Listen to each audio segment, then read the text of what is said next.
I'd like to spend about 10 minutes and go over with you the Brandon Allison Lead. Just a little history on Brandon. I found out about Kristen's disappearance about a year after it actually happened. I was living in Charlotte, North Carolina, and a local girl by the name of Kristen Modafferi from my hometown was on vacation in San Francisco in 1997. And she was abducted on June 23rd. And I originally went out to San Francisco to look for Kristen Modafferi. And it was Kristen Modafferi's mom, Debbie, who introduced me to Denise Smart.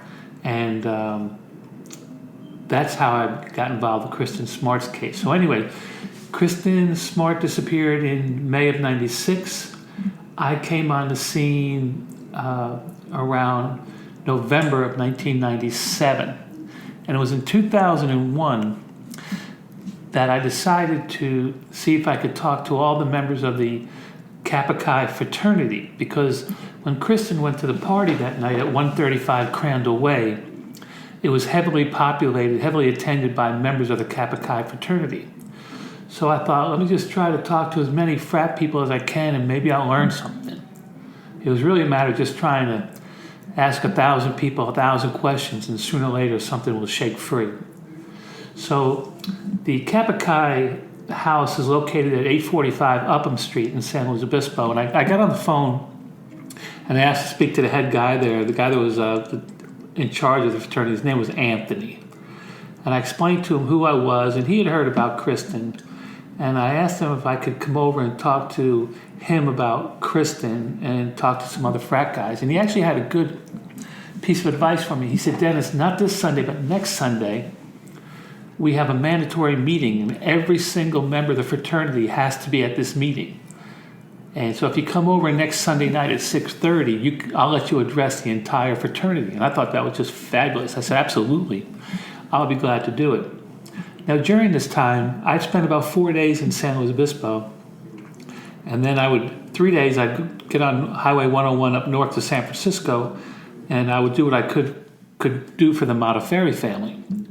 And I remember looking at the list of names of the students that were at the party at Crandall Way. There was one person, his name was Brandon Allison.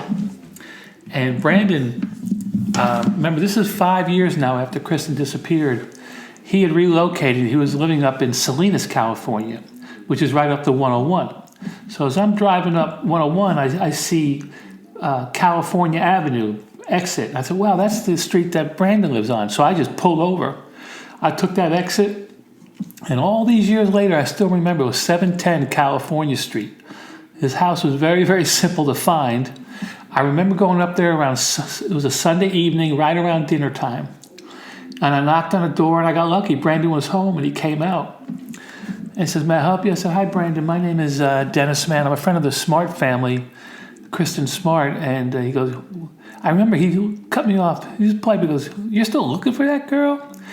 Brandon just could not believe that somebody was on his doorstep 5 years later looking for a girl that still hadn't been found. I remember he wasn't being sarcastic or anything. He just couldn't believe somebody was on his doorstep looking for Kristen Smart. And he said, Dennis, listen, when I graduated there 5 years ago, I left town. I never looked back, and I haven't been in touch with any of those people in 5 years, and I'm living a totally different life now. And at that point, I really didn't know what to say. So just to come up with something to keep the dialogue going, I said, Brandon, let me tell you what I've heard and tell me if it matches what you know. And the only thing I've heard is that Kristen was found passed out on the lawn next door at 137 Crandall Way, next to the party that night. And a student from the dorms by the name of Cheryl Anderson and her friend Tim Davis, they were the ones who got Kristen up on her feet and said, girl, we got to get you home. They didn't know Kristen personally, but they knew she lived in the dorms because they'd seen her around. So Kristen, Cheryl Anderson, and Tim Davis started walking back to the dorms. Now, for those of you who don't know, Crandall Way was, oh my God, it's a 5-minute walk at most off campus. It's right off campus. So you could easily walk back to the dorms. And just as they started walking, Paul Flores appeared out of nowhere. So it ended up being Kristen, Cheryl Anderson, Tim Davis, and Paul Flores. And as I'm telling Brandon this, he cuts me off. He goes, no, that's not right. That's not right. He said, Dennis, there was a whole bunch of kids walking home that evening. And as he was telling me this, he was squinting his eyes and he was trying to remember in his mind the names of the other students, but it was been 5 years ago at this time. He goes, I don't remember everybody, but I know there was a bunch of us walking home that night. And so as he's telling me this, I'm processing this in the back of my mind, saying, well, this is new. I haven't heard this before. But beyond that, he goes, Dennis, I don't know what else to tell you. And I said, okay, well, Brandon, thank you for talking to me. And I got lucky that night because I was actually at Brandon's father's house, and Brandon had just come over for Sunday dinner. So I got very lucky that he was there.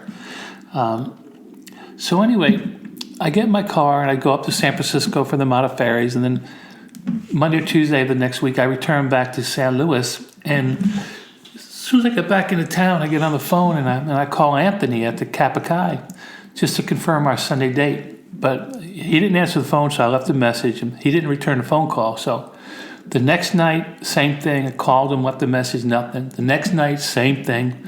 I'm thinking, why isn't Anthony returning my phone call? Now, we're talking 15, 16 years ago, so I don't remember, but somehow I was able to find another number for Anthony at the fraternity, and I called the other number, and this time he answered. And I said, Anthony, this is Dennis Mann, the friend of the Christian. I was calling to confirm Sunday night. And Anthony, he wasn't rude, but he was kind of firm. He said, Dennis, we changed our mind, and we're not going to have you over Sunday night. I said, why? He says, well, we decided, we talked about it, and we're just not convinced that Paul Flores has anything to do with this, and we don't think it'd be very fair to him. So we just think it's better if we stay out of it, so we're not going to have you over Sunday night. And then he said something which was a bombshell to me. He said, and besides, Dennis, last Sunday night, Brandon Allison came and he met with the board of directors of our fraternity, and he gave his side of the story, and we just decided maybe we shouldn't get involved with this. So sorry, but you can't come over. So with that, I had to say thank you, and I hung up, and I said, wow. So I say all of this because I want to make the following point. Remember when I arrived on Brandon's doorstep, he said to me, Dennis, I haven't been in touch with anybody from Cal Poly in 5 years. I graduated, I moved away, and I just didn't stay in touch with anybody. I'm sorry. Then I got Anthony telling me no sooner did I say goodnight to Brandon, because that was a Sunday night, that Brandon got into his car, drove 2.5 hours south from Salinas down to San Luis Obispo, and met not only with the fraternity, he met with the board of directors of the fraternity. And this is after him telling me he had no contact with anybody from Cal Poly in 5 years. I drive away from his yard up in Salinas, and he gets in the car and drives straight down to San Luis. Now, what is that all about? Now, of course, I've given all this to the sheriff's department, and I don't blame them, but when you tell the sheriff stuff, it's all a one-way street. You tell them everything you know, and they say, thank you very much. So there's no feedback. So I don't know if they did anything with this or not, but if you just look at the behavior, I just think that old saying, where there's smoke, there's fire. Well, there's plenty of smoke here. So I want to thank you. I'm going to keep on doing these podcasts with different leads, and I just want people to at least get a perspective of aspects in Kristen's case.